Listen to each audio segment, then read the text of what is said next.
Welcome to the City of Bakersfield Planning Commission meeting. This television broadcast is brought to you by the local cable companies, the County of Kern, and the City of Bakersfield. You can watch the rebroadcast of this meeting Saturday at 7 p.m. and Sunday at 10 a.m. The agenda for this meeting can be downloaded at www.bakersfieldcity.us. Presiding over this evening's meeting, Chair Adam Strickland. It is my pleasure to call to order the September 4th, 2025 Planning Commission meeting. Madam Clerk, will you please call the roll? Chair Strickland, Here. Vice Chair Biddle, Commissioner Brent Oliver, Here. Commissioner Cater, Here. Commissioner Core, Here. Commissioner Martin, Here. Commissioner Neal. Madam Clerk, next item, please. Pledge of Allegiance. Please stand for the Pledge of Allegiance.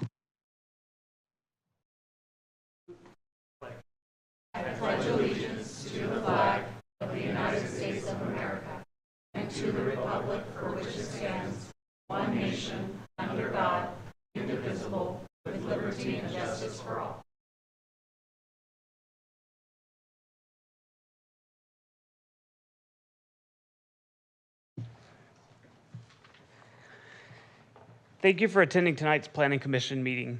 This commission provides an opportunity for public participation in the development processes throughout the city of Bakersfield. The Planning Commission considers a wide variety of projects, including subdivision maps, zone changes, and more. When applications are received, the City Planning Division analyzes the request. Planning staff will present the facts about the project along with their recommendation to the Planning Commission, who will approve the item or make a recommendation as appropriate. Madam Clerk, next item, please. Public statements. Public statements are now received at different times depending on the item.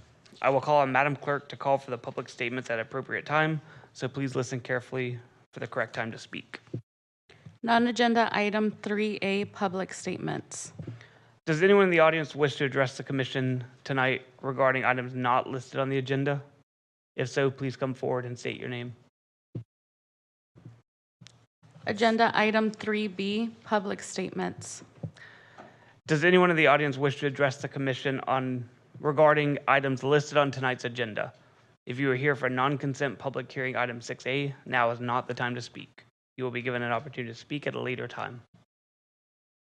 Seeing none, Madam Clerk, next item, please. Agenda item 4, consent calendar items. All matters listed under the consent items do not require a public hearing and will be enacted by one motion. There will be no separate discussion of said items unless staff or commissioner requests specific items to be discussed and/or removed for separate action. May I get a motion approving consent item 4A?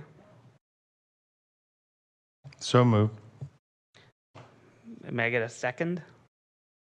Second. All right, Commissioner Martin's the first, second by Commissioner Neal. Commissioners, please cast your vote.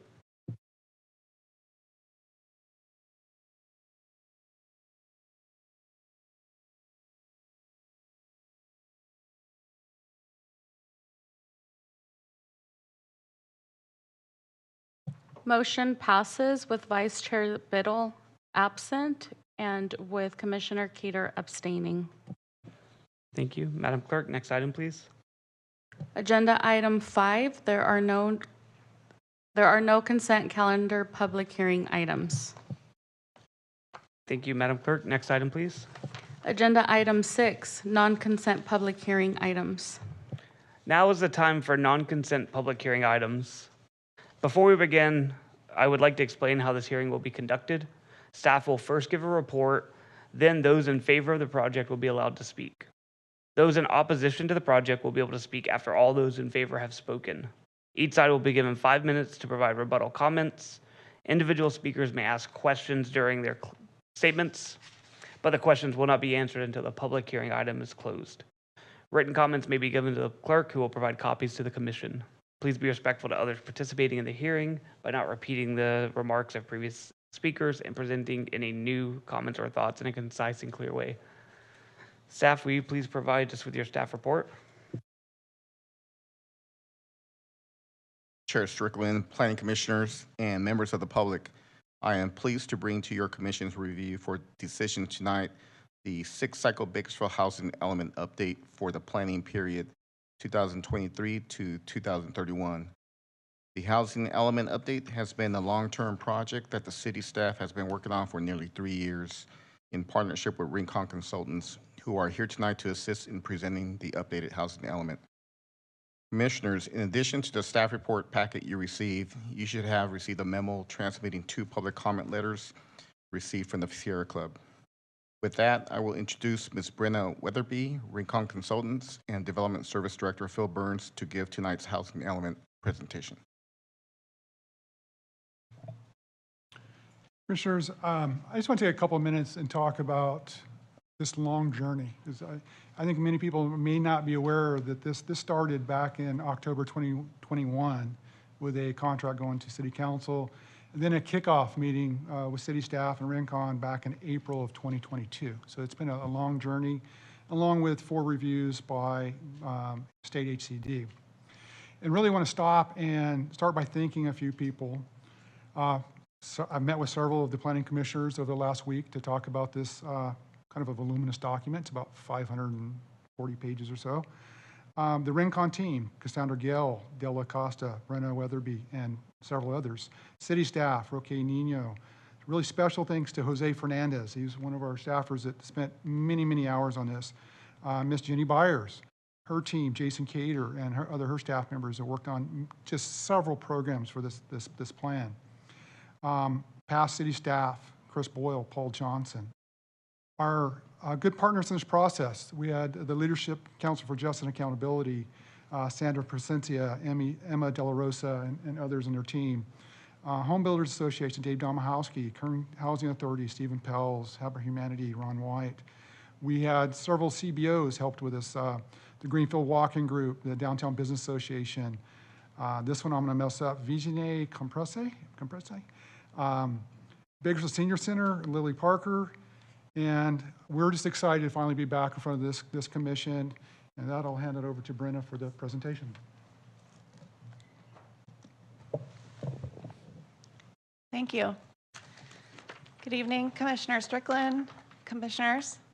Again, my name is Brenna Weatherby. I'm with Rincon Consultants, and we have been working on this housing element for the past few years and excited to present it to you tonight. So we'll start tonight with a presentation outline that you see here on your screen.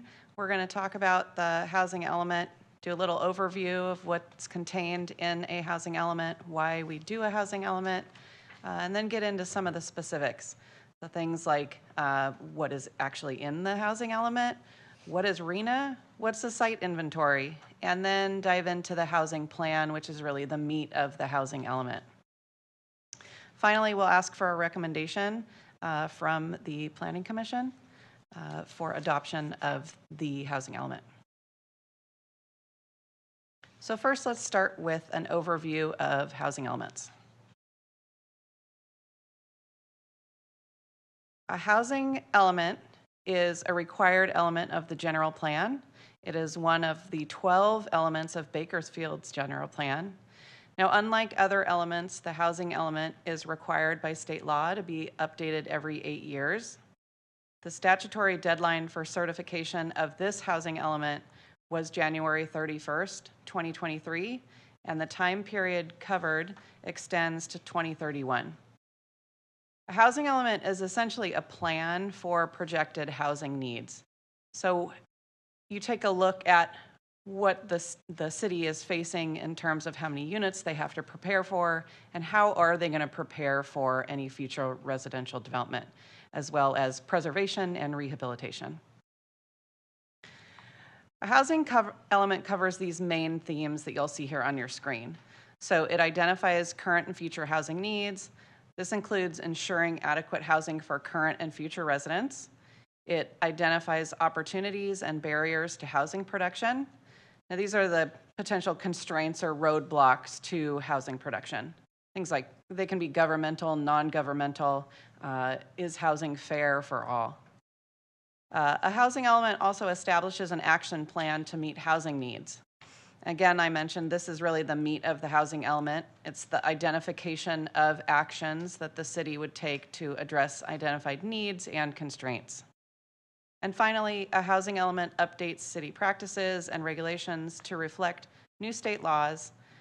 Keeping up with the ever-changing legislative landscape can be challenging, but that is something that the housing element aims to do. Now, this is a look at the Bakersfield housing element update process. As Mr. Burns mentioned, we started this project back in 2023. The first submittal to HCD to the state was in 2023, and since then there have been 4 HCD reviews. Each HCD review has also required public review before submitting the housing element back to the state. The city received conditional approval in August 2025, meaning that the housing element meets statutory requirements. All that remains at this point is adoption of the housing element to receive certification. There's a lot on this slide, but there's a lot to talk about when it comes to outreach and engagement that has been completed for the housing element. I'm not going to jump into everything because there is so much, but I think the important thing to recognize here is that state law requires meaningful outreach and engagement throughout the housing element process. Since engagement related to the housing element was combined with engagement related to the general plan update, in some cases, quite a bit has been done over the past few years. In addition to the required public review periods that I mentioned before, the city conducted outreach in a variety of ways. Materials were disseminated in English, Spanish, and Punjabi. There was public noticing in various newsletters, regular posts on social media, broadcasts on local public access television, email blasts, and flyers that were developed in English and Spanish. There were also 64 outreach events that were conducted. They focused on different things: affordable housing strategy. There was an informational city council meeting. There was an introduction to the general plan workshop series. And then there were also virtual opportunities. Surveys reached over 4,500 members of the community, and there were conversations with over 20 interested parties and stakeholders in the community. That's a lot. I'll just take the time to note that this is the most extensive engagement plan that we have worked on during our time working on 6-cycle housing elements. And it really shows. I think it's a plan that was able to incorporate a lot of the conversations and the information that was provided. So now let's talk a little bit about Bakersfield's housing element. The housing element includes 2 chapters. First, the introduction. This chapter details the purpose, scope, and organization of the housing element, and it sets the stage for the city's plans. Second, the housing plan. This chapter details the city's goals, policies, and actions to meet housing needs.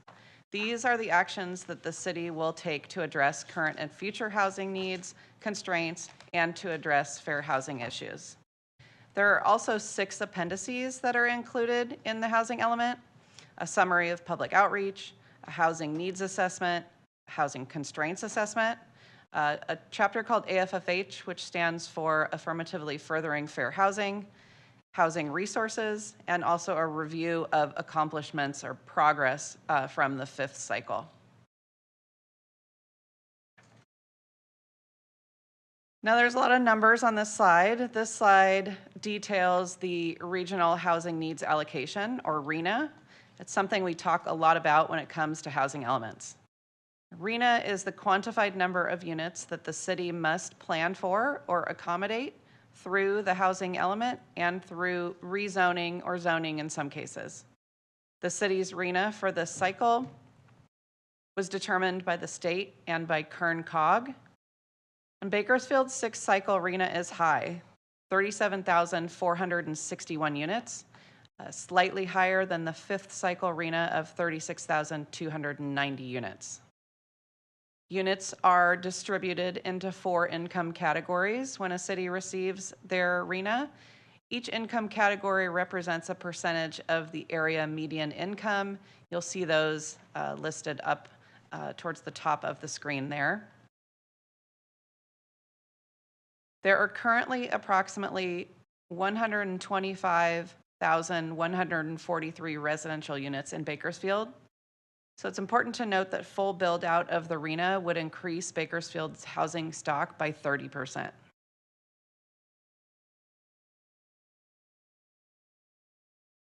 When developing a housing element, RHNA can be met through a variety of ways. First, we take a look at what we'll call RHNA credits. So those are units that are currently in the development pipeline. We also do a projection of developed ADU units, taking a look at ADU units that have been previously constructed and trying to project how many units will be constructed on an annual basis going forward. Following those 2 actions, if more RHNA remains, then we start taking a look at sites that have appropriate residential zoning, sites that need to be rezoned to accommodate additional residential zoning, and then finally, areas that are anticipated to be annexed into the city that would support housing. As shown on the graph, through careful planning efforts, the city was able to accommodate the RHNA for all income categories in the 6th cycle housing element. Now, these next few maps showcase the the sites that are included in the site inventory, so sites that have been identified for future residential housing development. I should clarify that by saying sites that can accommodate future residential housing development. So for purposes of the site inventory, the city was divided into 5 areas. Central Bakersfield includes Bakersfield's downtown, as well as the future high-speed rail station. This area can accommodate approximately 9% of the RHNA on 346 sites. The majority of units are lower income in higher density zones downtown. 140 sites were rezoned to support higher density. And sites are also clustered within a half-mile of the planned high-speed rail station along Chester Avenue and near the intersection of Baker and Kentucky Streets. This is a look at Northeast Bakersfield. It extends eastward along State Route 178 and encompasses 2 distinct neighborhoods, College Heights, Rio Bravo. This area can accommodate approximately 31% of the city's RHNA on 126 sites.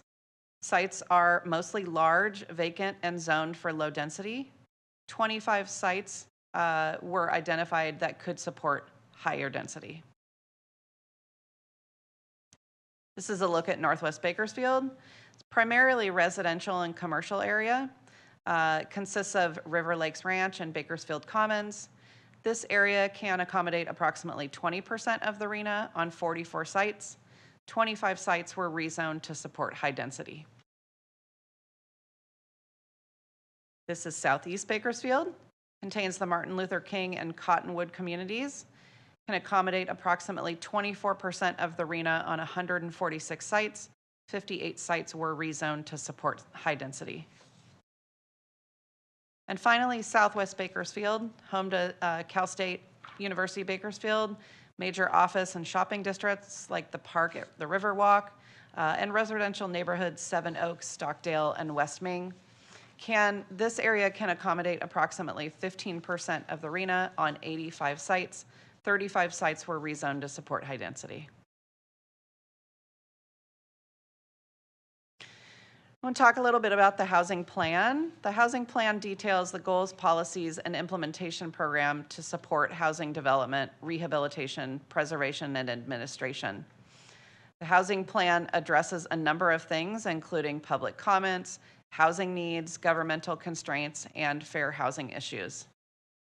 Effective programs from the previous housing element have been retained, and in some cases have been updated to reflect this new plan. A couple important notes: the city does not build the housing that's being planned for. They're reliant on the development industry to construct that housing. And city and property owners are not required to build or finance the housing just because their sites are identified in the site inventory. In the housing plan, there are implementation programs. These follow 6 main themes. Theme 1, preserving, conserving, and improving existing housing. There's a couple of programs there. Theme 2, assisting in the development of affordable housing. You'll see 3 programs there. Theme 3 is providing adequate housing sites. Number of programs there. Theme 4, removing constraints on housing development, with 2 programs there. Theme 5, housing for persons with special needs. And finally, Theme 6, equal housing opportunities for all persons. There are consequences for those who do not adopt and obtain a compliant housing element. If the city fails to adopt a compliant housing element, they could face a number of consequences, including loss of eligibility for state grants, loans, and initiatives, enforcement and penalties by the Attorney General and HCD's new Accountability and Enforcement Unit, and the Housing Accountability Act, aka Builder's Remedy, could be in effect, meaning that developers could bypass local zoning and general plan requirements if the city's housing element is not in substantial compliance with state law. With that, We would recommend that the City Council adopt the proposed 2023 to 2031 housing element and approve the related general plan amendment with associated notice of exemption per the California Environmental Quality Act. Thank you so much, Ms. Weatherby. All right, the public hearing is now open. Is there anyone who wishes to speak in favor of the project? If so, please step to the microphone, identify yourself, and proceed. Seeing none, is there anyone who wishes to speak in opposition to the project? If so, please step forward to the microphone, identify yourself, and proceed.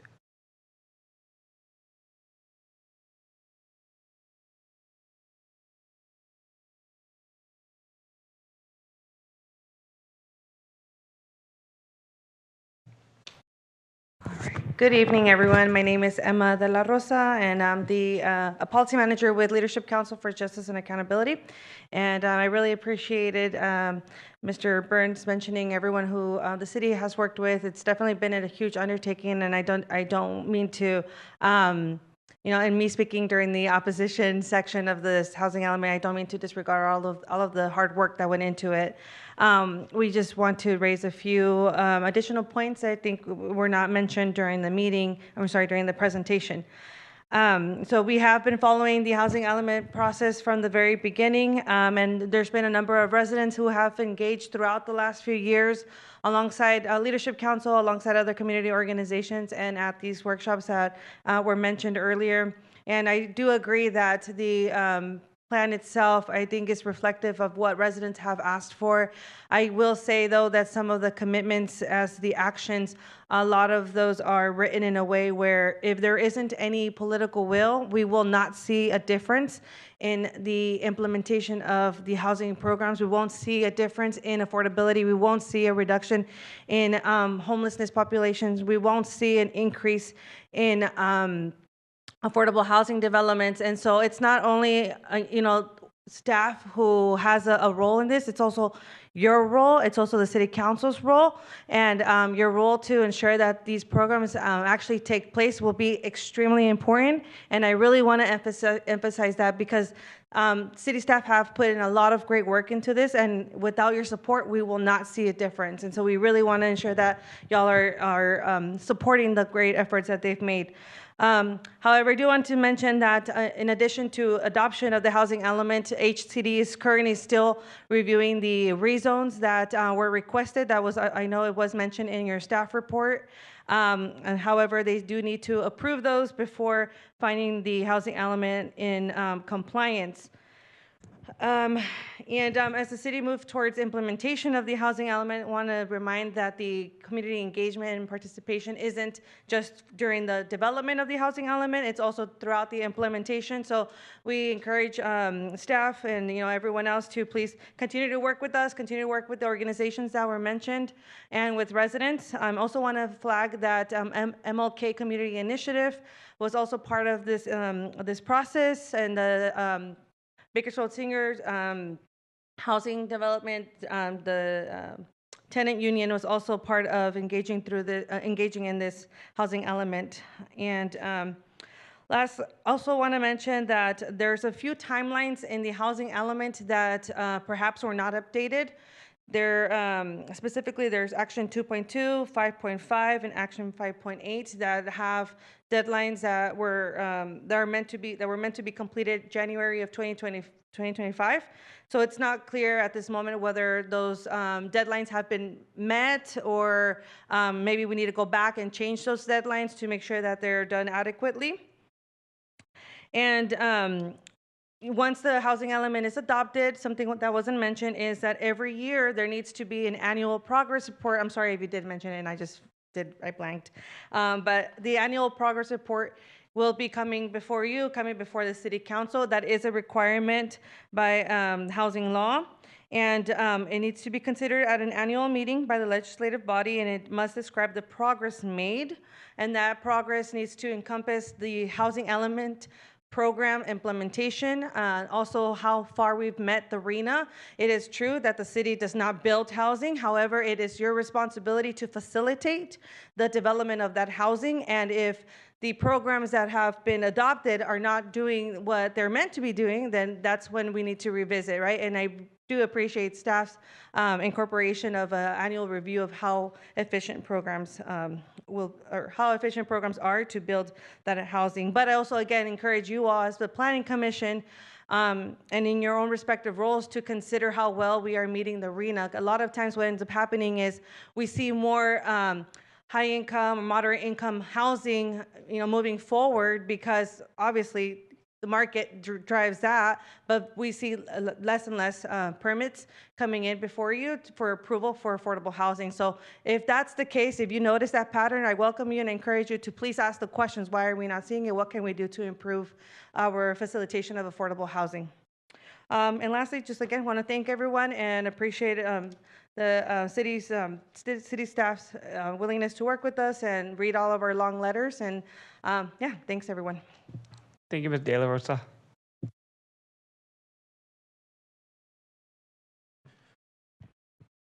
Hi, my name is Wendell Wesley, Jr. We just don't simply have enough affordable housing, period. We haven't in a very, very long time. And we can't continue at this rate. We also really need to work on our infrastructure because as we grow, traffic is going to get very, very congested, and it already is in a lot of areas. If any of you drive up and down Ming, between H and Chester, you will see that there's always a backup at the turn lane. You got a big cement island, take it out so we can accommodate more cars and have less backup into the lanes that are moving forward, going east and west. It only makes sense. We really need to work on our infrastructure. If we want to build more homes and not have such a traffic nightmare, we really need to start building a light rail. California Avenue, Truxtun Avenue, partially, are good areas where we can start because you have a convention center there, you have a Marriott there, and going east, you have a lot of land that could accommodate affordable housing along with light rail stops.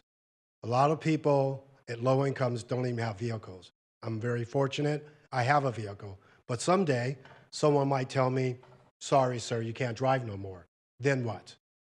How am I gonna get around? Especially on a fixed income. Uber, can't afford Uber. I have to rely on family. Oh, my family's in the Bay Area. Okay, so there's a lot of people here that are just don't really have enough support, and if you're paying rent and we're at 10% a year increase, can't afford that, okay? So we really need affordable housing. Our senior community is only going to continue to grow as people age. So we're going to have more people on the street because we can't afford housing, because that's what's happening. We said we didn't want to be like LA. Well, just keep raising the prices of homes. You ever see a balloon go up in the air? Eventually it pops, okay?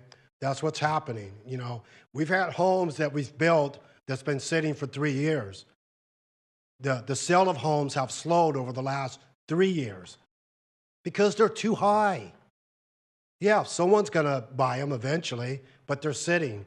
We're seeing homes being broken into that haven't even finished being built yet, okay? And then we got abandoned buildings because the economy has slowed so bad because of a variety of things. And the best way to fix it is just create jobs. Big project, light rail. How many jobs can we get out of that? What will that do for our economy here? Because people that work these projects, they're living here temporarily or permanently, and they could afford to maybe buy a home for the first time.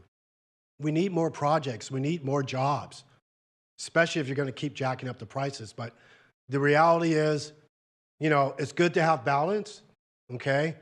But we really don't have balance here. And our streets show it. And the more crowded these streets get with homelessness, And people with depression that lead to drug addictions and alcoholism and all these things, the more crime we're going to have. And DUI is not the best way to support your town. Yeah, we want them off the street, but we can do better with more industry in our town to have more Measure In dollars. And those are very important dollars. We're not getting them like we used to be. Okay. We need to, at some point in time, take a serious look at why we are slowing down in the job market. I know businesses are having a tough time right now because of tariffs, okay? So we need to get creative on our end. Let's create some more businesses so we can get more income flowing this way, create affordable housing to the point to where people actually have money in their pocket to save and invest. That's how we're going to grow our economy. And as far as builders go, I know Castle and Cook are not going to build these homes. So look for me in the future. I will be partnering with somebody, and we will be building true affordable homes. And I hope you approve these homes. They will be magnificent. And don't hang us up on little technicalities like, oh, it's a shipping container. We've all seen the videos. Take a look at these homes, go into them. They're going to be really affordable. And because of that and other things, we'll have safer streets. Thank you. Thank you, Mr. Wesley.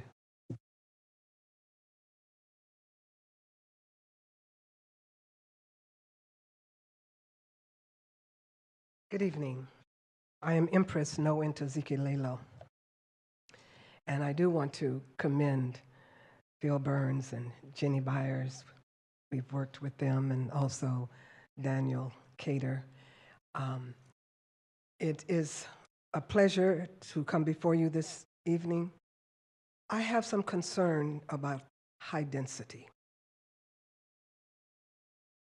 You can't just put people on top of people where the areas are already problematic. It brings more crime, more unwellness. And I note that in the Southeast, you said you identified sites for 58 that could accommodate and support 58 sites that could support high density. And I have been looking at that. I live in the Southeast. I grew up in the Southeast. And I advocate for the Southeast. And I know that there are programs that we've been working on, TCC, Prosperity Neighborhoods. And I know that we are working hard. And what I have determined is that our population has grown so much faster than we have been ready for. So we're scrambling to try to meet those obligations. We cannot just start building and stacking people on top of people.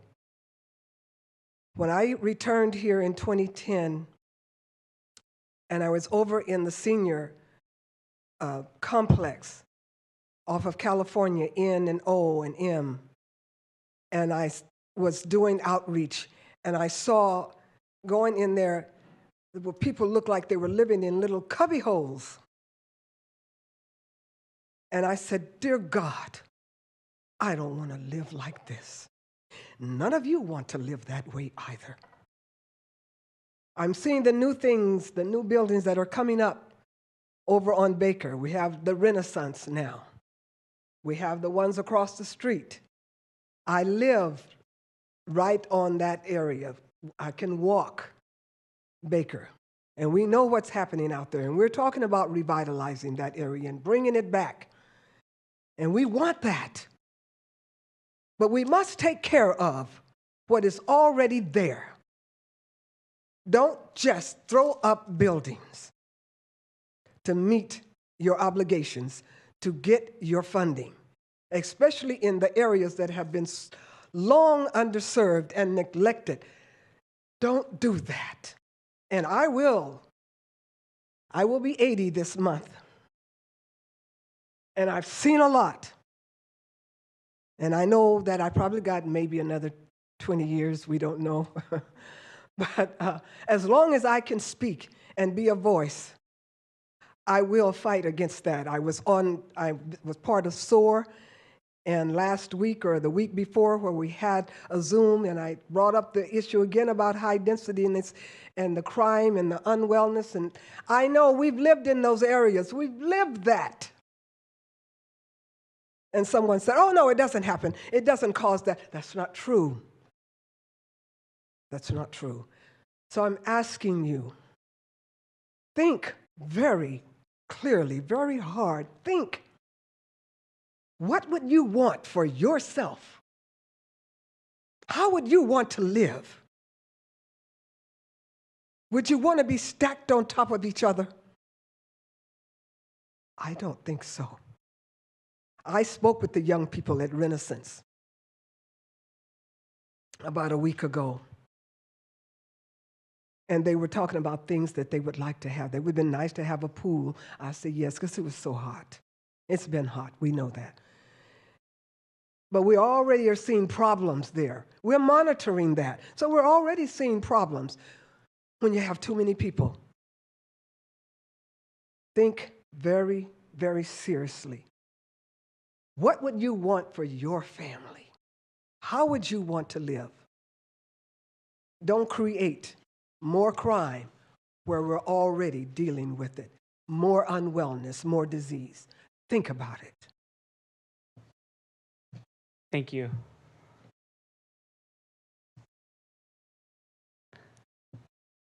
All right, is there anyone else who would like to speak in opposition? Seeing none, and since there was no in support, we do not have a rebuttal phase, so Chair Strickland, you have, you skipped the section where you asked the commission if they Oh, have I any knew that. questions. Yeah, I knew that. Thanks. Good catch. Does any commissioner have any questions for the public on this item? Remember, this is not the time to express any opinions on the matter. It's only time to ask questions. Commissioner Cater. Hi, I just had a quick question. The first speaker, I'm sorry, I don't remember your name. Emma, yes. Emma had asked, I always appreciate when members of the public bring specific questions, and I want to make sure they're answered in the appropriate time. So there was a question regarding timelines on item 2.2, 5.5, and 5.8, which are various elements of the draft 2331 housing element. I was just wondering if staff or Rincon would be able to provide responses. Commissioner Cater, item 2.2, or action 2.2, is a deadline related to code enforcement activity by December 2025. We actually hired a consultant through Willdan, a code enforcement officer, to do nothing but look at housing. They looked at over 123 units, and part of the units, there's about 40 units tied to our ADU plan that we're going through, trying to legalize a bunch of those ADUs. So we have done the assessment. We are working with the property owners where we can. There are some existing programs that Ms. Byers has in her team for some of the units, but the others, like the ADUs, we're still working on. And that would be part of our next APR. We would talk about those that were, they identified them and where we were able to rehab them. But the code enforcement piece, that one's done. The 5.5 action item, that actually is by January 2026, and that's to assess student housing, and we will meet that deadline for sure. The number 5.8 there, and that's also will be part of our next APR. Ms. Byers verified that we do have a list of the funding. There's not a official report, and we'll work on getting that out so that the public can get that to that list. But if someone was to call today, that has been completed. Thank you. I appreciate your responses. Thank you, Commissioner Cater. Commissioner Martin. Thank you, Mr. Chairman. I have a question for Rincon. You mentioned that 4,500 residents had been surveyed, and I was just curious if you could elaborate on what they were surveyed on, and if we could get a copy of the survey itself and what the general results were.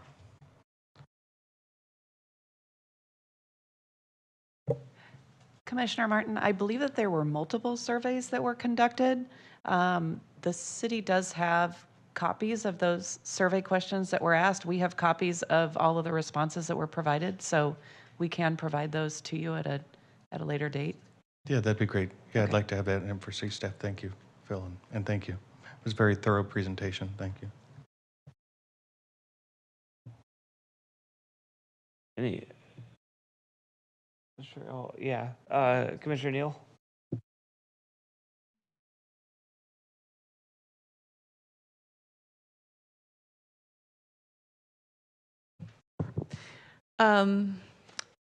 This question is for the staff. There are actually a lot of deadlines that have already passed beyond what Ms. Emma mentioned. I noted that in my review.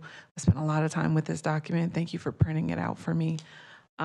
There's a lot, and I'd like to know if staff can actually update us on all of those deadlines that have already passed.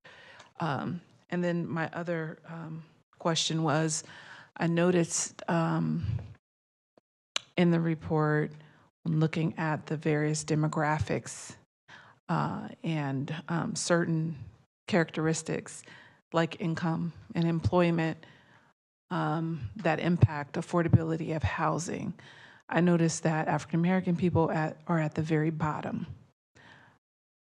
earning $40,000 per household per year, when the highest earners were Asian Americans, earning around $84,000 per household per year, double. And we're both 7% of Bakersfield, and everybody else was kind of in the middle.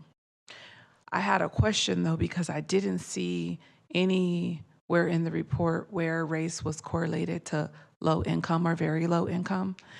And that was a big gap for me. And so my question for staff is, can we get a report or can someone provide some data on what is exactly the demographic of those the very low income and the low income? Because there are, and then the follow-up is, what targets can you set in place for those demographics that are identified? Because there's a lot of different groups that are identified as having special needs in the report, and I don't know why we're not seeing race. If there's a correlation between race and very low income, why isn't that straight out called out? Because my hunch is that it is, but I have to kind of guess on the data, so I'm asking, is there a correlation between race, specifically with African Americans, because the report said they were 40, the lowest earners in the city, and very low income? I need an answer to that question, either now, if you have it, or later.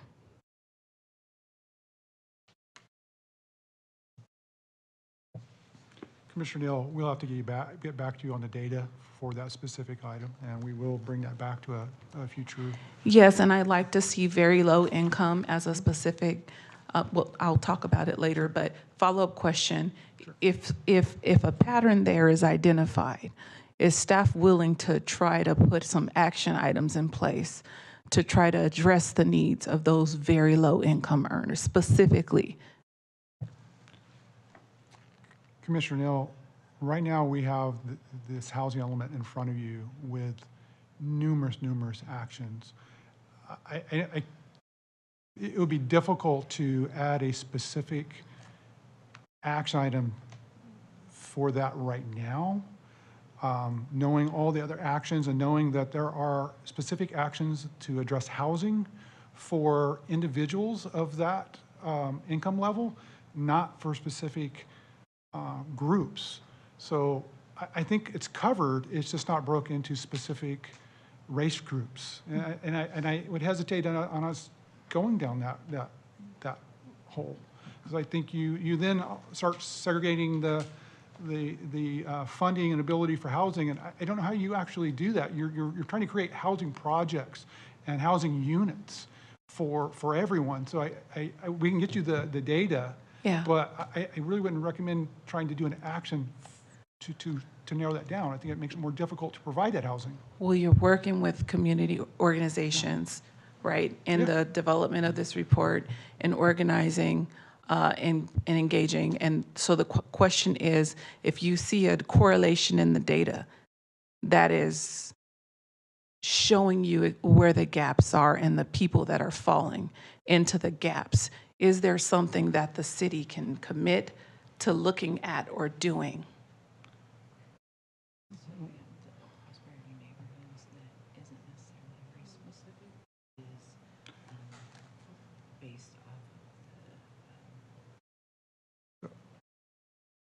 If the data shows a specific group that needs more assistance than others, like there's call-outs now for like farm labor workers. So there are already some other groups. There's also other projects like the prosperity neighborhoods where you're focusing on an area that may have more of one demographic than the other. So there are some programs that are addressing this. And this may be something that we have to dig into a little more, have some time.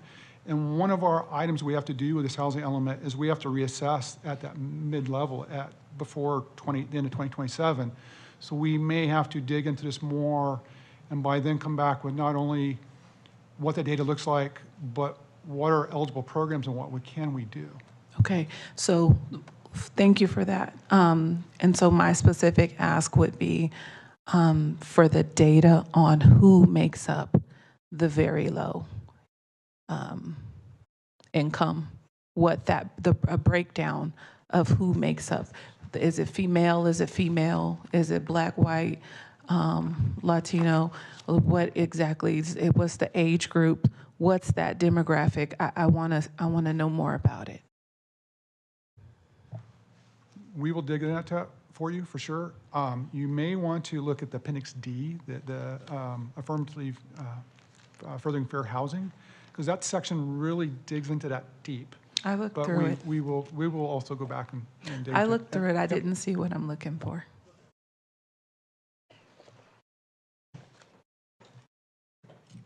Thank you.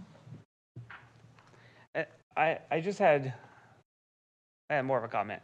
I just had one question going on the scheduling that was brought up twice, but just as a high-level question. If approved tonight, then it goes to City Council. Generally speaking, does staff expect to hit the deadlines that are in here for things like, I'll just grab a random one, Action 5.7, submit application for funding for development applications. If that gets approved on the current timeline, we anticipate that the city still has time to hit all those deadlines or generally hit those deadlines within this? The short answer is yes. We've lost funding because we don't have an approved housing element. So I think Ms. Byers has actually turned in some applications for other funding last week, I believe. So we're constantly trying to find funding to meet our goals here. Thank you, Mr. Burns. And then Commissioner Cater.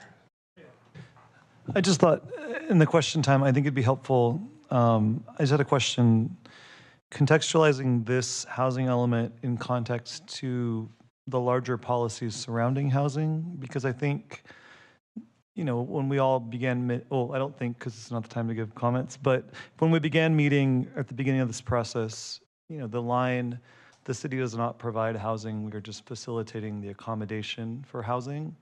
I just have a kind of, before we move into comment and action, a contextualizing question.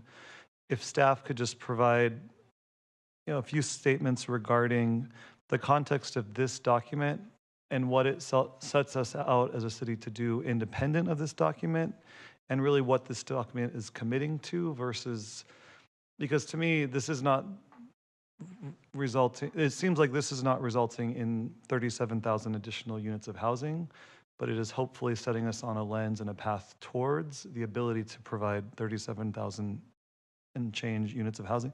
So I just think it'd be helpful to understand in the context of this document relative to the actions that can be undertaken once this document is in place. Does that make sense? I don't know if there. Could you restate the question maybe concisely, because I don't. Yeah, I guess my question is just understanding the action taken tonight, which is approving this housing element. What is the city, like what is done, and then what is work that is still meant to be done, if that makes sense? Commissioner Cater, so by adopting the housing element, that would certify it through HCD, and then that would allow, like Ms. Jenny Byers said, is allow for some grant, at least be able to get approval for those grants. But this is one element of the general plan, and it does set the policy for density, but the general plan land use element will be the one that determines that density. But we are looking at the plan on how the density in the city of Bakersfield, how it's going to develop, the number of dwelling units, low income. I mean, not low income. Well, now it's also low income with market rate. So it's just a overall development policy. So is it accurate to state it's a step in the process? So a lot of these actions that we're seeing are things that will require additional actions, but this allows us to move onto that next step. Is that kind of accurate? Commissioner Cater, yes. It's really setting the goals, those policies, and those programs to hopefully get us to that point, knowing that we have to do other implementation. We have to actually act on these programs. We did zoning changes, and we know we still need to do some more work on some of our zoning ordinances to make residential development easier, because that's really, I think this sets the goals and the policies that we as a community want to provide these housings for our residents. That was actually my last question, was the rezoning came up in the HCD letter that was provided as an attachment. That was one of the most prolific items. At this point, have all the rezonings, where are we with regard to the rezonings that have been pushed through the last couple of years? All the rezonings have been completed. We have submitted our list of rezones to HCD, and we're waiting for comments. So basically, when we received our notice back from HCD in our last review, they wanted our approval from City Council and also a copy of all of our rezones. So we've committed to the first half. We just need to get this piece across the table. Thank you. Thank you, Commissioner Cater. Seeing no further commissioner comment and tentatively thinking that it's okay to advance, I will now close the public hearing on this item and return it to commission for comment and action.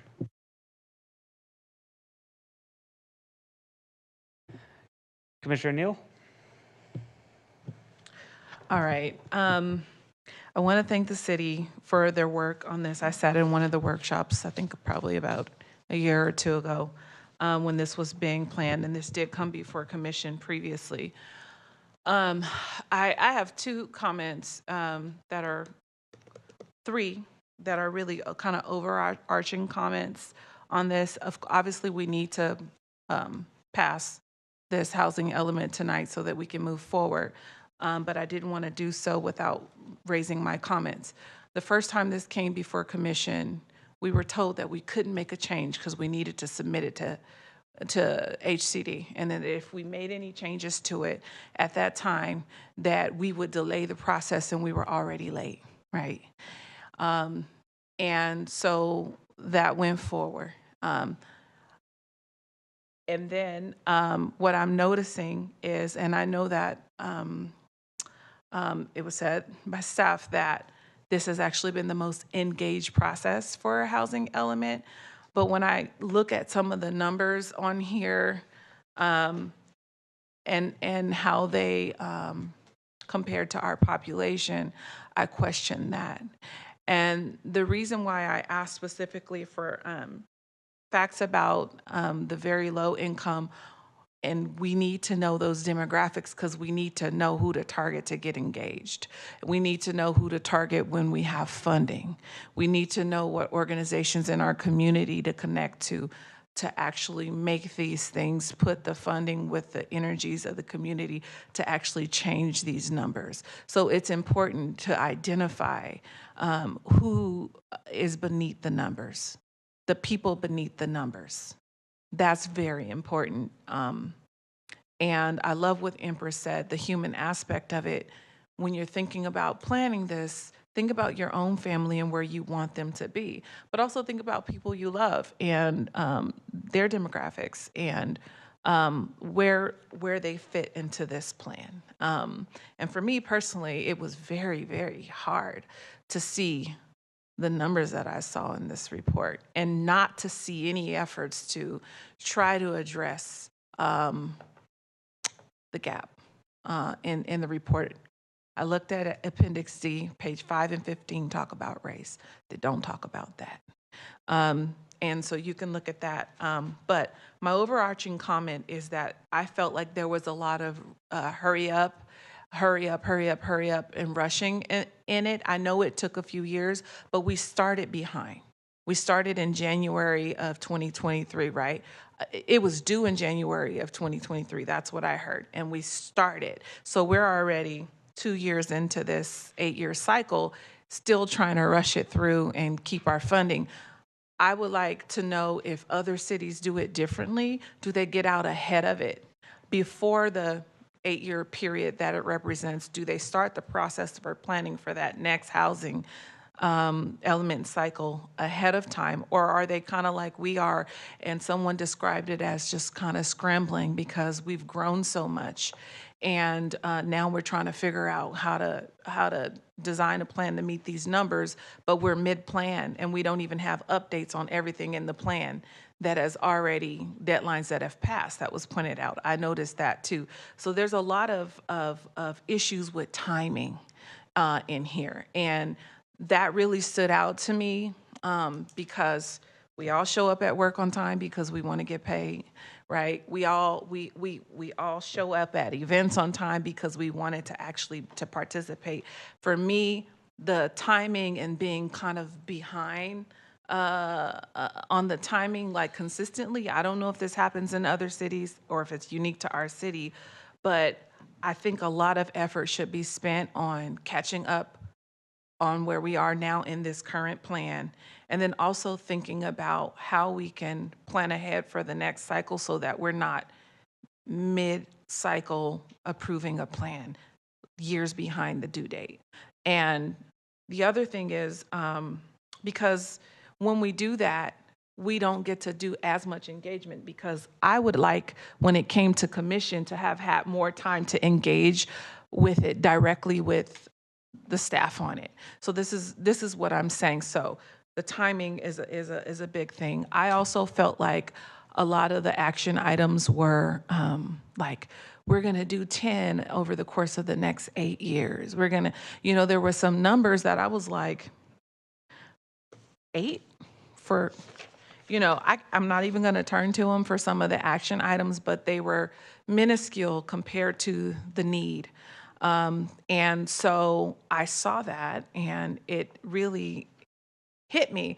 And then you pair that with the timing of all of this, and I'm just wondering how, and the light language on action items. We will support, we will encourage, we will, that language, it wasn't affirmative, like it was very soft and left a lot of room. And I loved Emma's comment about that. If there's no political will in the room, this document is so broad and wide open that there's no measurable things or not enough to really tie the city to in terms of accomplishments on this plan.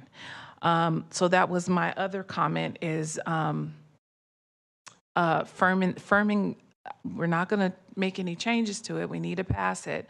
But just thinking about when we plan the next plan, how do we firm up the language around our initiatives so that they're not so loosey-goosey in terms of the goals? I had one other comment. Yes. I know that HCD wants a progress report every year. But seeing that we're already behind the ball on this 8-year cycle, there's deadlines that have passed that we have no information on at this time. I would like to actually get more feedback from staff on a shorter intervals on the housing element. How can we plan to monitor this more like on a quarterly basis versus waiting for the annual progress report, which might be late, you know what I'm saying? Because judging at how we're going, how can we earmark time to have consistent check-ins on this plan and how it's going, and really allow the commission and council to engage with staff so that if we need to make adjustments along the way, we're not waiting a year or two, or in this instance, 2.5 years into the cycle. So those are my comments. It read very well. There was a lot of missing information that I would have liked to seen. But I appreciate staff's efforts. I can tell that it took a lot of time to read through, and I know it took a lot of time to write because that's what I do. I write every day. So I just want to thank you. It was well written, and that's it. Those are my comments. Thank you, Commissioner Neal. I don't think there was any staff response. Okay. Commissioner Brent Oliver. Thank you. I just want to say that I'm honored to be a part of this planning commission. I really take my appointment seriously, and I know that Commissioner Neal does too, and I appreciate all your hard work and all your comments, and I'm going to learn a lot from you. Part of my comments were a little bit contradictory to your comments, and I apologize for that. I really completely respect you. To Empress's comment, I will totally agree with you that density is not the answer.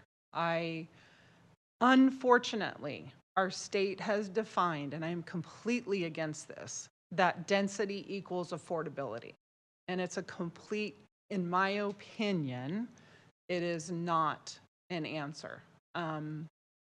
I believe that the answer isn't even found really in this document here. I think it needs to be thought of outside the box by a lot of business people and a lot of other regulators that have created such high regulation on code requirements and,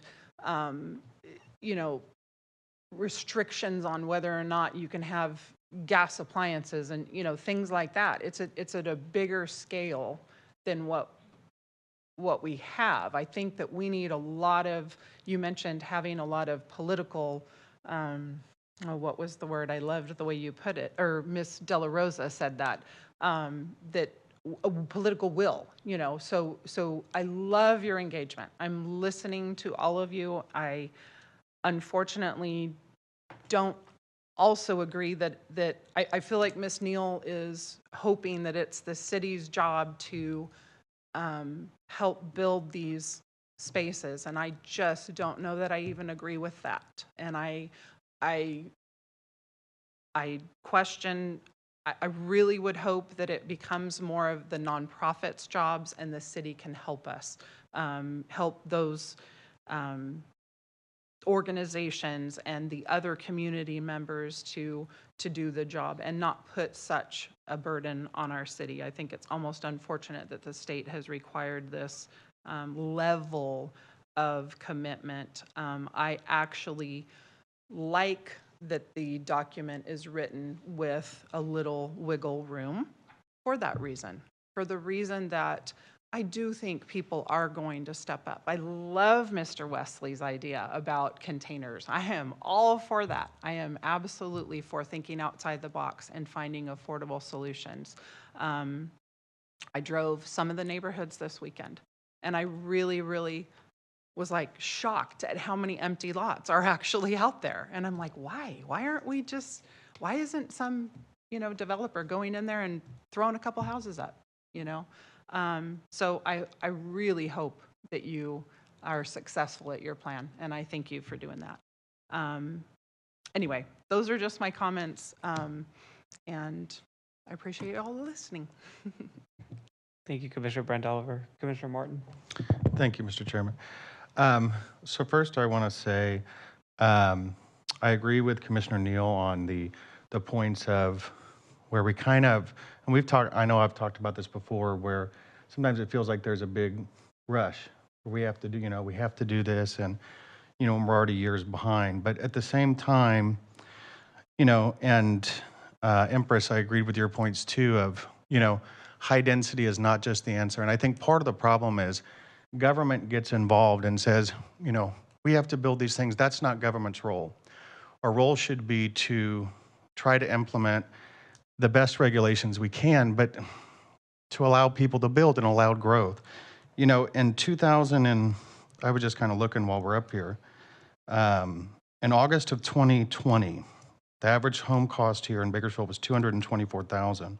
In July 2025 by Redfin, that's $406,000. That's an 81% increase. And also 36% of the folks who are buying these homes are coming from out of Bakersfield, right? Roughly 60% are already in the Metro Bakersfield area.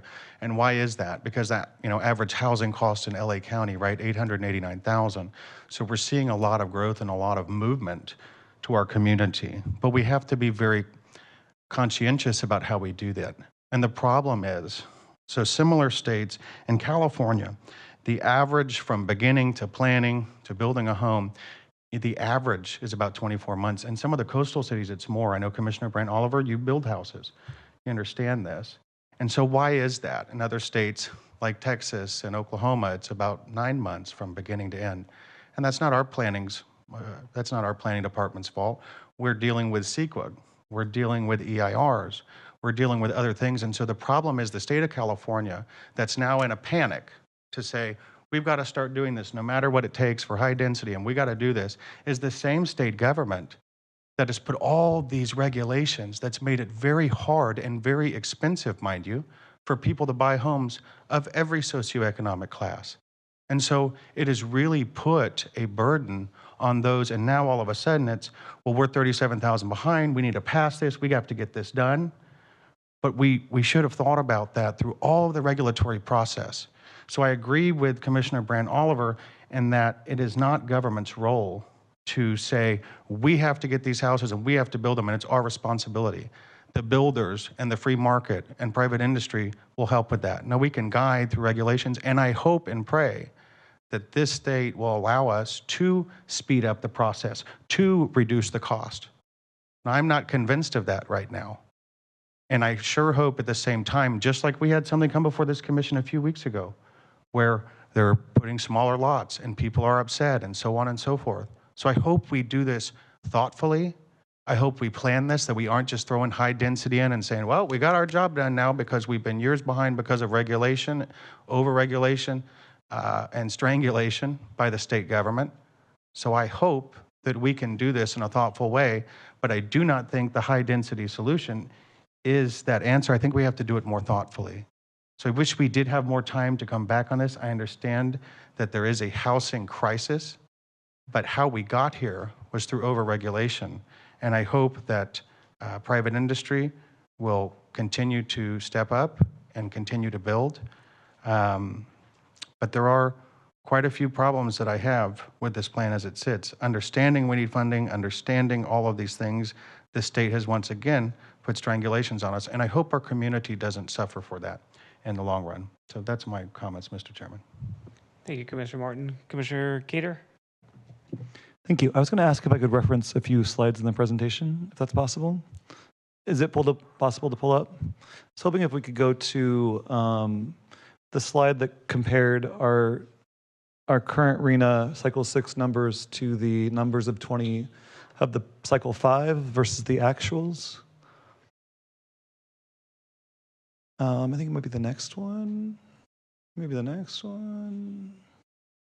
This one. No. One more. Yes. Okay. I think I just wanted to hover over this to kind of start, is that what I think is really interesting is we look at our needs allocation of what we were set out to do in our 5th cycle at 36,290 units. We look at what was actually permitted through the time of 2018 to 2023, And to me, what we see is largely an academic exercise. You know, hell, fire didn't rain down, brimstone. We didn't cease to exist as a city. We did not come anywhere near our objective.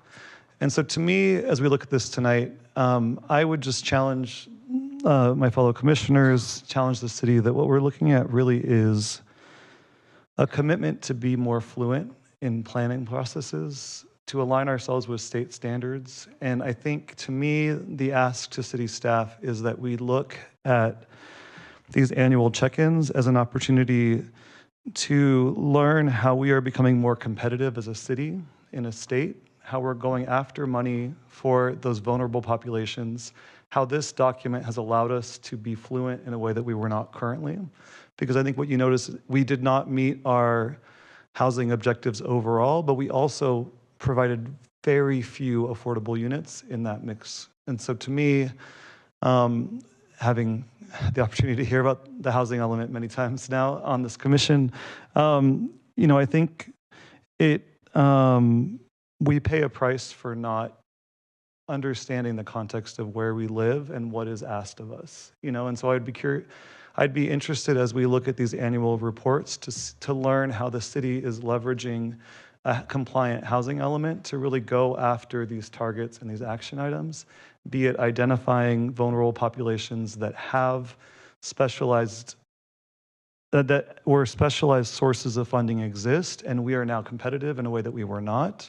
Ways that we can, I think the Southeast Strong Initiative was mentioned, the TCC, how we can do better grassroots engagements to understand the full spectrum of our community, not see us as we were in the 50s or 60s as this very small, digestible, but the place that we all live and experience every day. And so I think, to me, a lot of these, coming through this process, there is just, I would ask that the city, I think it's important that we have a compliant housing element. I would agree with Commissioner Neal where some of the deadlines do feel like, as we learn and become more competent and more fluent, that everything isn't done in crisis, because that's one of the worst ways to make a decision in many aspects of life. But I also don't think that it's quite that simple. I mean, this is a very complicated process. I just commend the staff for all the work, the back work, the conversations. But I do think, to me, I'm excited to where we've reached. I think that putting actions, a clear action plan, a strategic plan of how we start to address housing is a baseline step. It's a big effort to get there, but it is a baseline step to then do better as a city. And I'm excited for annual updates that look at how we've leveraged this document to make the city of Bakersfield a better place.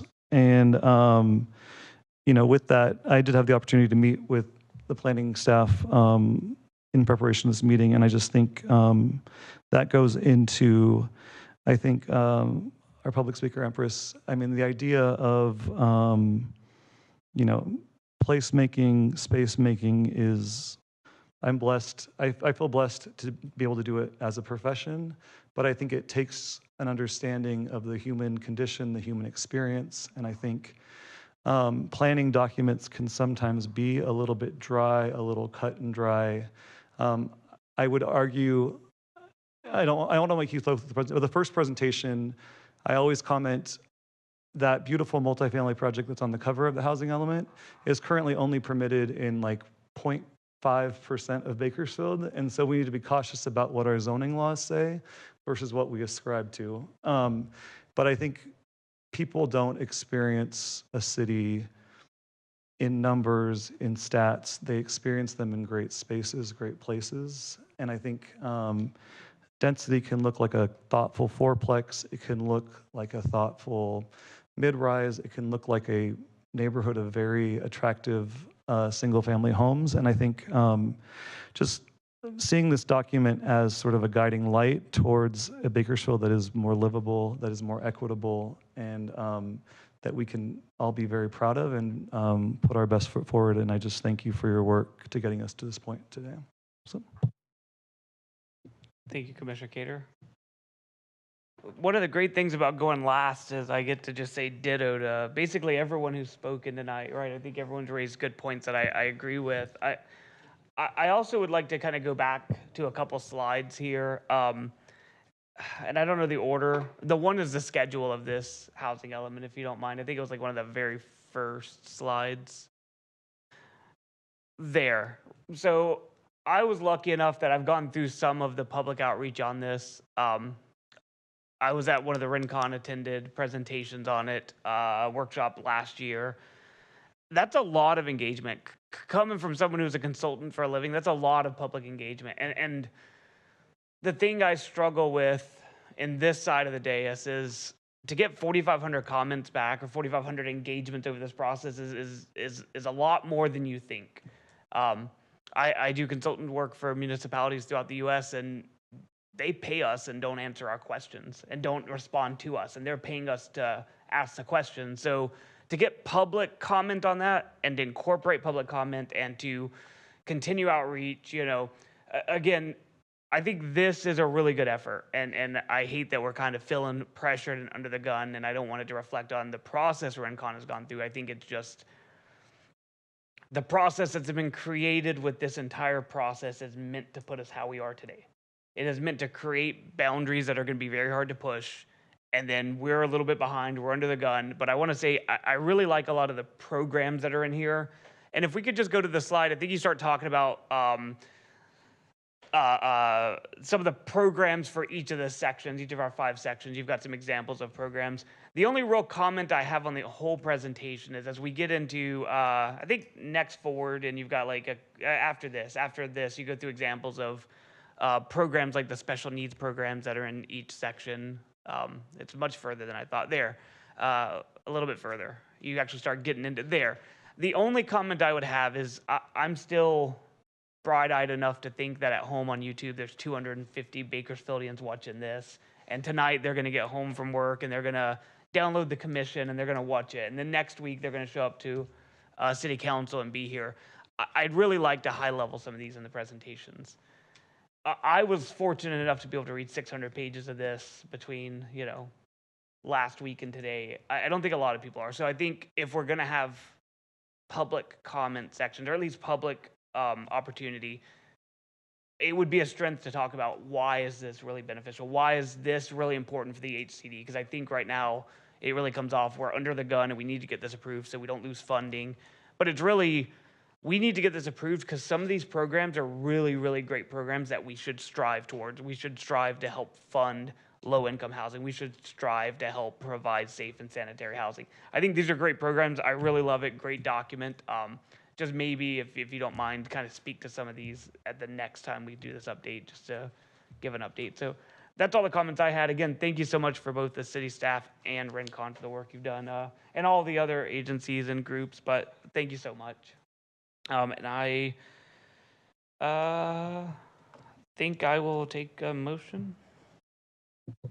I'd be happy to make a motion to approve staff's recommendation, and I think the motion is to recommend this be provided to council for action. I take that motion. That sounds good. I'll take Yeah, is that good? Yeah, Did I I'll take miss that anything? motion. It's how to craft Ms. it to King, me. did I miss a few hundred words in that? Yeah. Just ignore it that it says city council. I didn't see nothing. Okay, I will recommend that the city, we'll make a recommendation for the city council to consider adopting the proposed 23 to 31 housing element and approve the related general plan amendments with associated notice of exemption per the California Environmental Quality Act. I'm going to ask that the second has to repeat the same thing, though. I'm kidding. I will second the motion. Thank you, Commissioner Neal. We have a second from Commissioner Neal. The first was Commissioner Cater. Commissioners, cast your votes.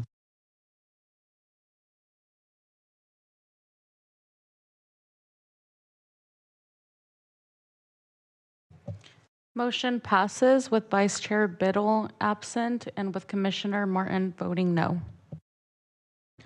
Thank you, Madam Clerk. Next item, please. Agenda item 7, communications.